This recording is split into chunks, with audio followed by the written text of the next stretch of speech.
Are you thinking about insurance? At Acorn Financial Services, we do auto, life, home, health, and business. Again, we do auto, life, home, health, and business. At Acorn Financial Services, we protect your most valuable assets.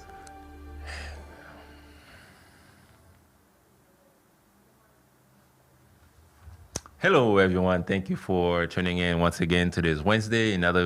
Thank you for tuning in to watch one of our great videos. And remember, this is Friends at Acorn Financial Services. Our help is to help you save money, and when it comes to your financial needs of insurance. So today's subject is basically what I'm going to talk about is independent agent versus captive agent. That's what we're going to talk about. How you can benefit from one versus the other. So as you may all know by now that I am an independent agent, I am not captive.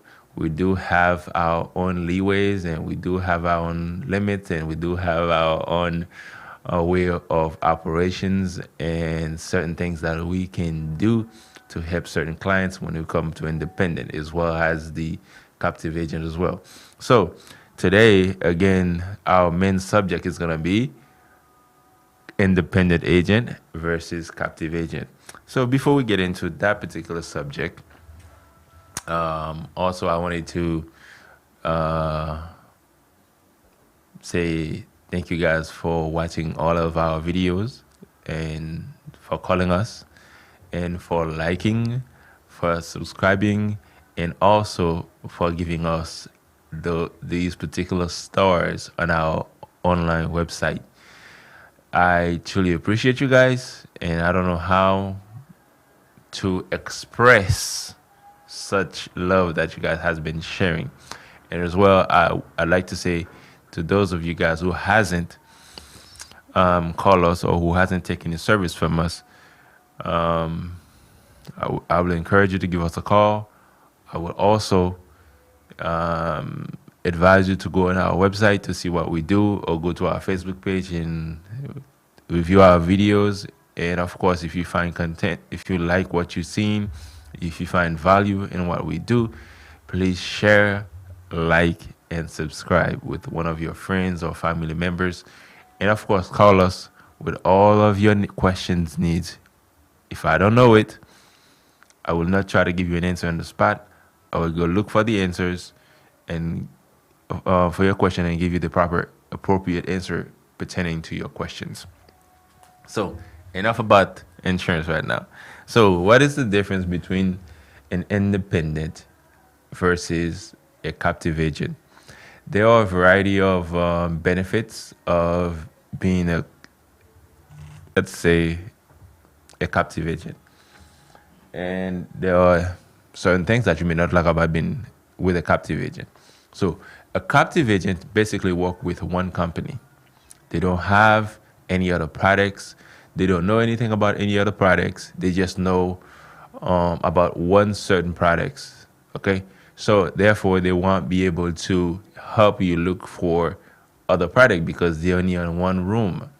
So I'll usually say to clients, you have a house that has a 4-bedroom, right? A 4-bedroom house, but you are limited to 1 bedroom. Why would I want to corner myself in 1 bedroom when a house has 4 bedroom?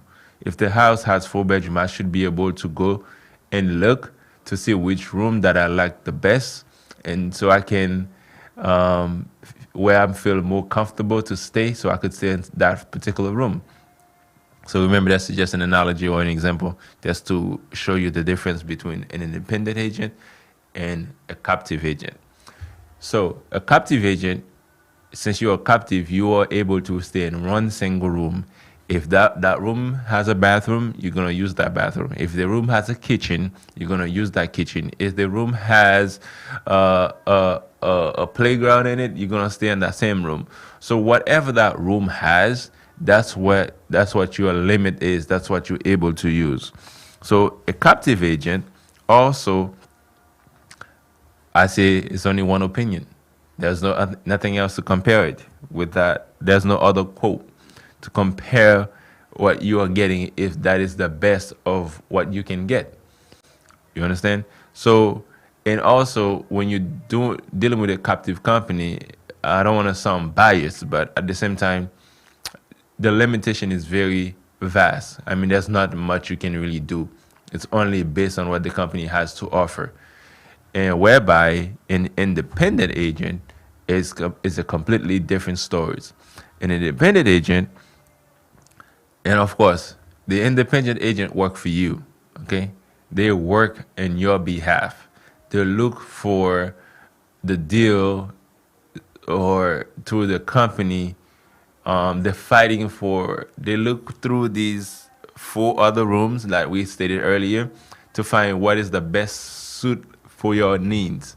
They don't just try to put you in that room, whether you are big and small or you don't fit in that room, you don't need that room. They don't try to put you in one single room. What we do, we look based on your current situations, based on what you're asking us, and we once we've done an evaluation or analysis, we can say, okay, well, this is what I think, this is where you can go. And of course, being an independent agent, you do have the option of seeing your agent and call that agent on the go and say, hey, this is what's going on.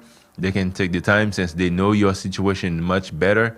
They can actually guide you based on what they know about you. And of course, when it comes to the captive agent, where some basically they are limited to options. The options is very limited. Okay, so they don't really have much. So we, as independent, we can look. An independent agent has multiple carriers. You could have 5, 6, 7, 8, 9, 10, even 15, 20 companies that we can literally work with to find you the best deal for your hard-earned money. So our job is, when you come to us, say, well, if I'm trying to get homeowners insurance, we're gonna look to see which company that gives you a better deal for your money.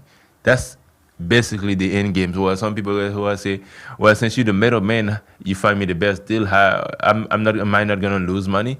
In some points, in some scenarios, it's not always that case, to be honest with you. In some cases, you do get a best coverage with a captive agent who work with one single company.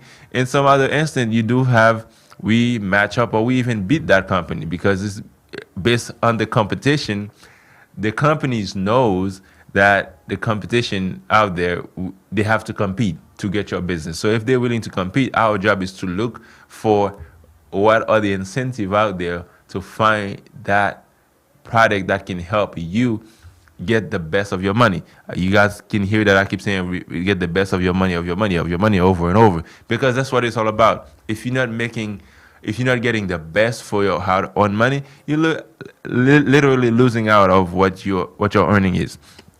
So an aid independent work for you. Okay, remember that. They work for you, they work on your behalf. That's what we do. And we also have multiple carriers, and we do checks around in your policy. And my rule of thumb is, if you come with a policy, my job is, it's either, if I can't give you a better deal than what you have, I don't need you as a client, because you should be fine where you're at. When you come, I have to be able to give you something better than what you have. I have to put you in a better stage, then have you feel more comfortable compared to where you were, at some extent. If I can't, there's no need. Okay, so I always tell everyone, what we do, we analyze your policy. We go over the policy. Once we go over your policy, we pinpoint what you have, what you don't have, what you could have, based on your current situation. Not every situation is the same. Not every policy is going to be writing the same. Not all companies write the same. Not all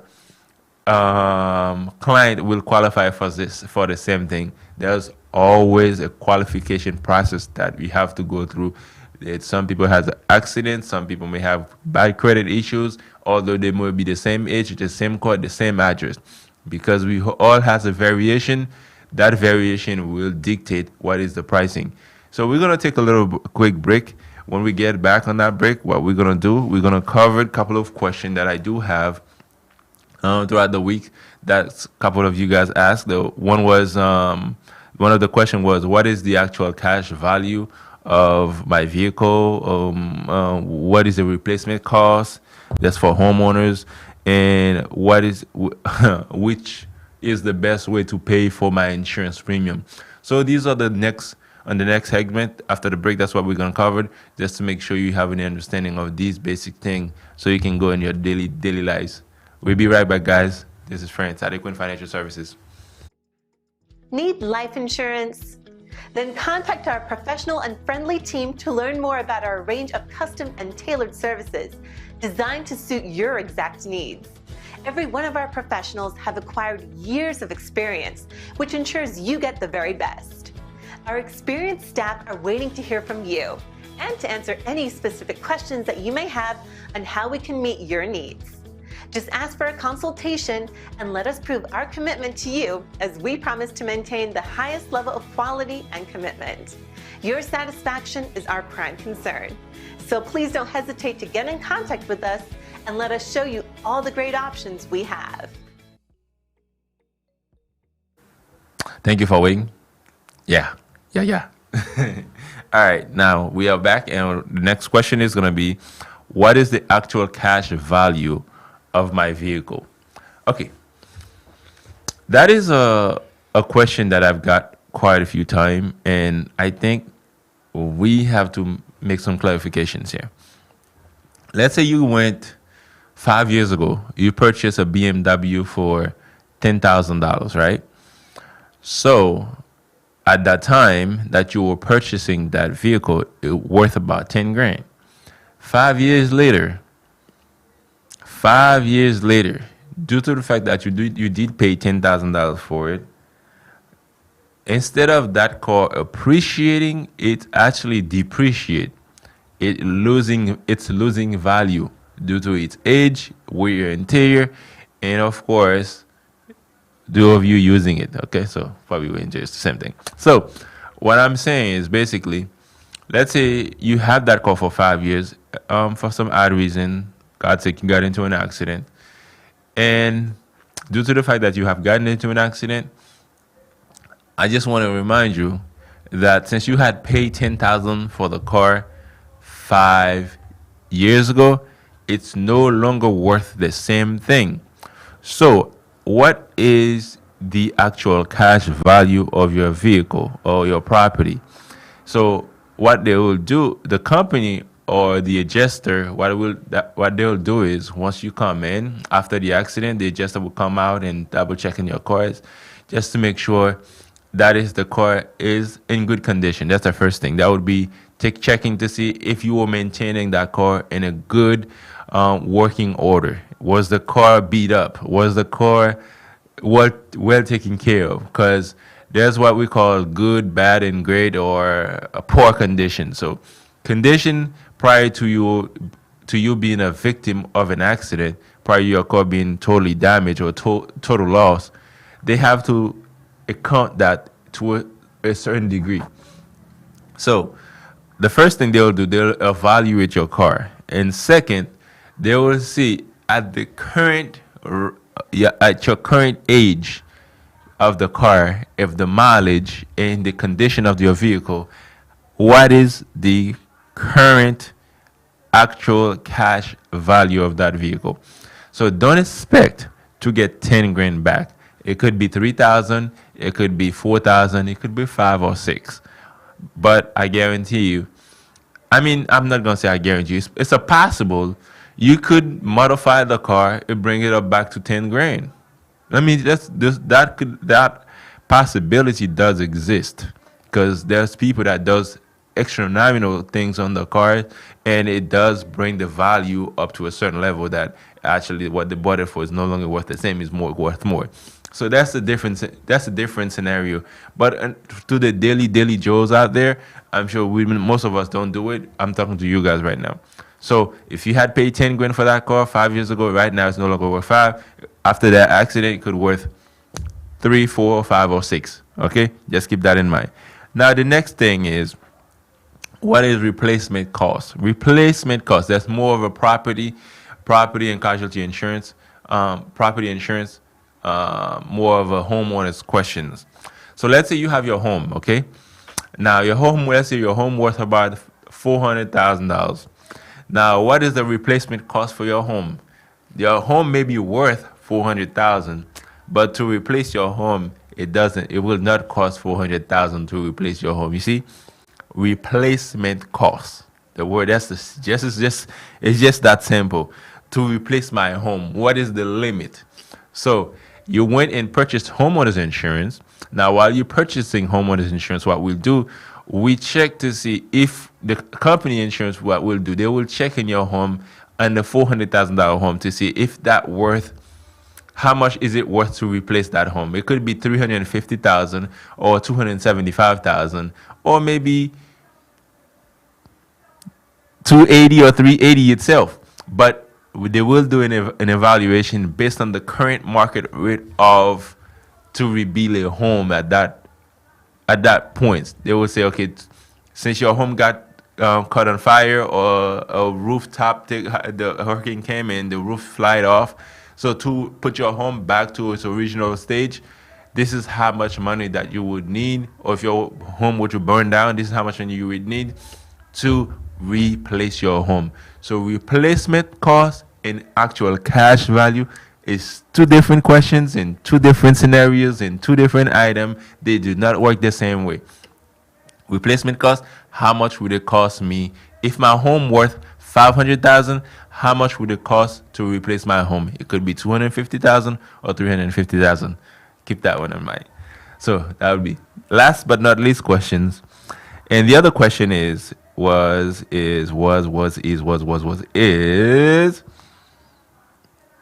which is the best way to pay for my insurance premium? What is the best way? Now that's also vary, always based on the person.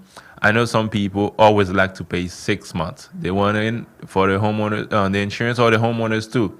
They like to pay it in full. When you pay in full, I think I did address that question to a point a couple of weeks ago, maybe a month ago. We have a couple of options, right? You have the monthly premium. The monthly premium is always the most expensive one. Reason being because you have to pay for finance charge. They finance you, so you pay a finance fee to pay that insurance on a monthly basis. Even if you pay them with your card, there will always be an additional $3 or $5 or $7 or $10 that's added to the premium to make sure that they can cover the cost of having to charge you on a monthly basis. Now, you also have quarterly payment. You have EFT payment, which EFT is electronic funds transferred. So they'll go into your account on a monthly basis by giving them your account number. They'll withdraw that funds every month without any issues. Just make sure you have the money available for them to take out the funds. So that's another important part you need to consider. And of course, we have quarterly. Quarterly. Now, the more money that you pay up front, the less inexpensive that it becomes to you when it comes to the finance charge, and the more saving that the company is giving, because you are participating. Let's say, well, I'm trusting you enough for the next 6 months to cover my insurance. So since it was gonna cost me, let's say $1,100 to cover for the 6 months with finance, but now I don't want to finance. I want to pay it up full, pay up front. Well, the company said, well, I'm going to give you $240 for paying up front. So instead of paying $1,100, you're paying like $860 or 50 some odd dollars, just to make sure that they can give you the benefit of giving them more money up front without putting your trust within them. So when you do that, what they'll do, they compensate you in the long run. So also, other factors that you guys need to consider was another question was, I did cover that too. For those of you who has young kid, yes, the younger your boy is, the more expensive your insurance has become. Guys, I think this is it for today. I don't want to talk too much. I don't like to make the video too long. And for those of you, again, who hasn't subscribed to our channel, please subscribe, like, share, and tell a friend about us and family members, and give us a call. Ask us all the questions that you want, so we can help you protect your most valuable asset when it comes to Equine Financial Services. That's what we do. And also, one more last thing. Remember, we do fingerprint. If you want to get your fingerprint for any jobs, give us a call, 561-290-4661. Remember, at Equine Financial Services, we protect your most valuable asset. Have a great day. Bye.